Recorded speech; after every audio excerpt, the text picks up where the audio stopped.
জন্য কথা বলি নাই আর বলবো না। যেটা সত্য সেটা সত্য বলে যাবো, যেটা মিথ্যা সেটা মিথ্যাই বলবো। এইটা আপনি আমারে খারাপ বলেন আর ভালো বলেন, হাই হ্যালো, ঠিক আছে। সত্যটাকে সত্য বলতে পছন্দ করি, তাতে আমাকে মানুষ খারাপ ভাবুক আর ভালো ভাবুক, তার যা ইচ্ছে তাই ভাবতে পারে। কারণ কারো ভাবনায় তো আর আমার কিছু আসে যায় না, আর আমার ভাবনায় আপনার কিছু আসে যায় না। যাই হোক, কে কোথা থেকে দেখতেছেন কমেন্ট করেন। হয়তো বা অল্প কিছুদিনের ভিতরেই দেখবেন না আর এই দালাল আপনাদের সামনে প্রতিদিন লাইভে আইসা কথা বলতেছে। আর বাস্তব কথা কি জানেন, মানুষ মূলত একা। মানুষ দিন শেষে তার কেউ নেই, কেউ তার আপন না। আপনি 5 দিন অনলাইন থেকে গায়েব হয়ে দেখেন যে কয়েকজন মানুষ আপনাকে স্মরণ করে, কয়েকজন মানুষ আপনার কথা মনে রাখে। কেউ মনে রাখবে না। ভাই, আপনার বাড়ির সবাই কেমন আছে? জি আলহামদুলিল্লাহ, বাসার সবাই ভালো আছে। Hi hello. কাজ বাজের চাপে আর হইয়া ওঠে না লাইভ করা, ভিডিও করা, আগের মতো আর হয় না। আর সবচেয়ে বড় কথা হলো মনটাও ভেঙে গেছে, বুঝছেন, মনটাও ভেঙে গেছে। এই জন্য ইচ্ছা করে না। চেষ্টা করবো ইনশাল্লাহ, যত খারাপ অবস্থায় থাকি নিয়মিত ভিডিও আপলোড করে যাবো ইনশাল্লাহ। আর লাইভে হয়তো বা প্রতিদিন আসতে পারবো না সম্ভবত। কে কোথা থেকে দেখতেছেন কমেন্ট করেন। বাংলাদেশে সব কিছু নিয়ে রাজনীতি হয়, ঘুষ, খুন, জেল, জুলুম, তা সব কিছু নিয়ে। আপনি অনেক চেঞ্জ হয়ে গেছেন। চেঞ্জ হওয়াটাই স্বাভাবিক, অস্বাভাবিক কিছুই না। সময়ের সাথে সাথে নিজেকে পরিবর্তন করতে হয়। আর যদি সময়ের সাথে সাথে নিজেকে পরিবর্তন না করতে পারেন, তাহলে দেখবেন যে সময় অনেক আপডেট হয়ে গেছে আর আপনি অনেক ব্যাকডেটেড রয়ে গেছেন। দিন শেষে যাদের জন্য আপনি পরিবর্তন হন নাই, যাদের জন্য আপনি ব্যাকডেটেড রয়ে গেছেন, ওই মানুষগুলোই আপনাকে বলবে যে হ্যাঁ তুমি তো অনেক ব্যাকডেটেড, তুমি এখন আর চলো না, তোমাকে দিয়ে আর হয় না।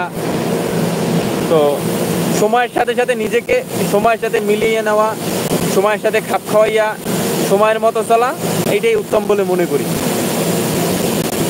তবে ইনশাল্লাহ পরিবর্তন হইলেও খারাপভাবে পরিবর্তন হয়নি, পরিবর্তনটা ভালো, হয়তো বা ভালোই হয়েছে, খারাপ হয়নি।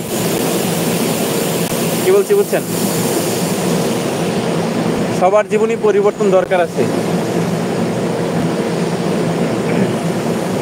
তবে আসলে মিস করি আমার সেই বাগানের লাইফটাই ভালো ছিল।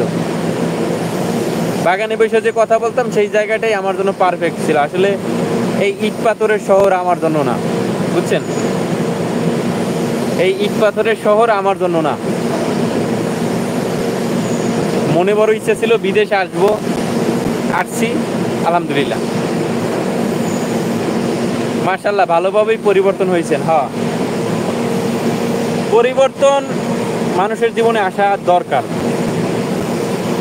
জানি না কোন দিক থেকে পরিবর্তন হয়েছি, তবে আমিও ফিল করি যে আসলে পরিবর্তন কিছুটা আসছে, বুঝতে পারছেন? কে কোথা থেকে দেখতেছেন কমেন্ট করেন।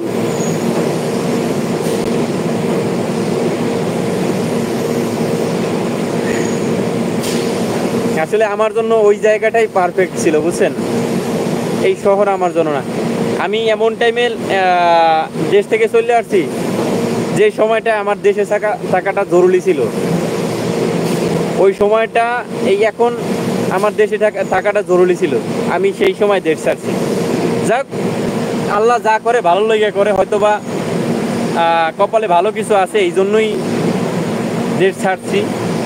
দেশ ছাড়ছি হলে আফসোস নাই, তবে আফসোস লাগে কি জানেন, কিছু মানুষ হুমকি দেয় যে পারলে দেশে আয়, দেশে আইসে কথা বল। তো তাদেরকে বলতে চাই একটু যে ভাই,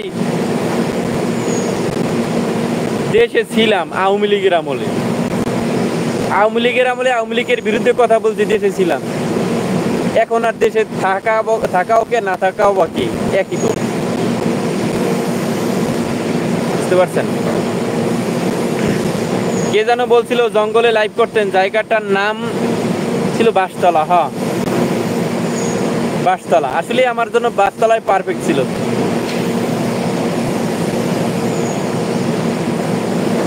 আমার জন্য